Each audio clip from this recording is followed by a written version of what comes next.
Болница Штип од несреќата во Кочани. Во моментот се хоспитализирани 38 пациенти и сите се хемодинамски стабилни со изгореници, полиција и раце предимно од втор степен. Пациентите со трет степен се препратени во клиники Скопје за понатамошен третман и се вон животна опасност.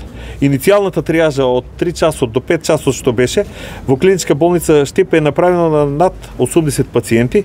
Истите беа згрижени и со венска линија и терапија беа упатени на терцијерно здравство. Толку. Може ли да го видиме